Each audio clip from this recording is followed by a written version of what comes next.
প্রভু যিশুর নামে আপনাদের সবাইকে অভিনন্দন জানাই। সদাপ্রভু যুবক যুবতীদের তিনি খুবই ভালোবাসেন। আজকাল পরিস্থিতিতে আজকে আমরা বিভিন্ন রকমের খারাপের পরিস্থিতির সম্মুখীন হয়ে থাকি, কারণ এই পৃথিবীতে আমরা অনেক ধরনের পরিস্থিতির সম্মুখীন করতে হচ্ছে, যেমন বিষণ্ণতা, যেমন বিভিন্ন রকমের আর ফ্রাস্ট্রেশন, বিভিন্ন রকমের বিটারনেস, আর কষ্ট যন্ত্রণা, আর অনেক কিছু যেগুলো প্রতিদিন ডেইলি লাইফে আমরা ফেস করে থাকি। এগুলোর মধ্যে দিয়ে যখন আমরা যাই, আমরা শুধু আশা করি একটা জিনিস, যেন আমি নিরাপদে থাকতে পারি, আমার লাইফ যেন সিকিউর হয়ে থাকতে পারি, আমি যেন কোনো অসুবিধার মধ্যে যেন না পড়ি। এটাই আমাদের সবার মধ্যে একটা ইচ্ছা থাকে, যেন আমি আমার লাইফটাকে আমি যেন ঠিক মতো রাখতে পারি। কিন্তু আমরা এটা জানতে হবে যে আর সদাপ্রভু একজনে আমাদেরকে প্রোটেক্ট করে রাখতে পারেন। আর এলিশা বলে একজন মাওবাদী ছিলেন, আর তার বিরুদ্ধে আর একটা শত্রুর দল তাকে ঘিরে ধরেছিল।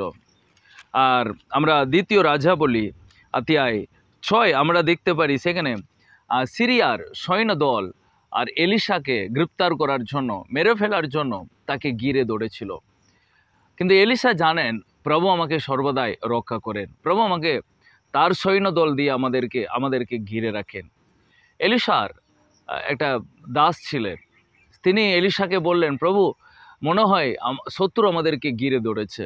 কিন্তু এলিশা বললেন, না, আর প্রভু আমাদেরকে ঘিরে রেখেছে, আমাদের কোনো ক্ষতি হবে না। এলিশা তার দাসের জন্য তিনি প্রার্থনা করেন, প্রভু তার চোখ খুলে দেন।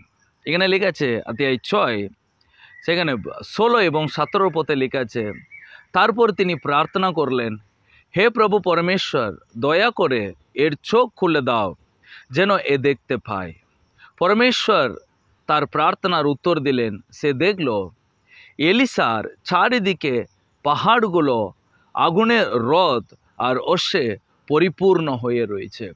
এখানে লেখা আছে, যখন এলিশা তার দাসের জন্য প্রার্থনা করলেন, প্রভু তার চোখ খুলে দিলেন। তিনি দেখতে পাচ্ছেন এলিশার চারিদিকে আর পাহাড়গুলো রথ, একদম ঈশ্বরের সৈন্য দল এলিশাকে ঘিরে রেখেছিল। ঈশ্বরের প্রোটেকশন আমরা ফিজিক্যালি আই দিয়ে, শারীরিক চোখে আমরা দেখতে পারি না, কিন্তু আমরা যখন ঈশ্বরকে বিশ্বাস করি, তার আশ্রয়ে বাস করি, প্রভু আমাদেরকে তার সৈন্য দল দিয়ে, তার সৈনিককে পাঠিয়ে আমাদেরকে তিনি রক্ষা করেন, আমাদেরকে ঘিরে রাখেন। এটার শুধু প্রয়োজন একটা আত্মিক চোখ দিয়ে আমরা দেখার দরকার। আজকে যা কিছু পরিস্থিতি আমাদের লাইফটাকে বিনাশ করতে, ক্ষতি করতে, আমাদের লাইফটাকে ফেইলিয়ারের পথে নিয়ে যেতে চাইলেও, প্রভুর প্রোটেকশন যদি আমাদের লাইফে থাকলে আমাদেরকে কেউ জয় করতে পারবে না, আমাদের লাইফকে কেউ বিনাশ করতে পারবে না, কোনো জিনিস আমাদেরকে আর নিচে বিষণ্ণতায় ফেলতে পারবে না। সুপ্রিয়, আজকে যারা এরকম পরিস্থিতির সামনে দাঁড়িয়ে আমাকে কেউ প্রোটেক্ট করবে, আমাকে কেউ রক্ষা করবে, হ্যাঁ, প্রভু যিশু আমাদেরকে রক্ষা করবেন, আমাদেরকে তিনি তার সৈনিক পাঠিয়ে আমাদেরকে রক্ষা করবেন। তো তাই আজকে প্রার্থনা করুন, প্রভু আমার চোখটাও খুলে দাও, যেন আমি দেখতে পাই আমার আশপাশে শত্রুকে নেয় তোমার সৈন্যকে আমি দেখতে পাই, তোমার প্রভু স্বর্গদূতকে আমি দেখতে পাই, কারণ তুমি আমাকে সর্বদাই রক্ষা করে রাখবে। এই বাক্য আপনাদের লাইফে অনেক আশীর্বাদ নিয়ে আসুক। God bless you.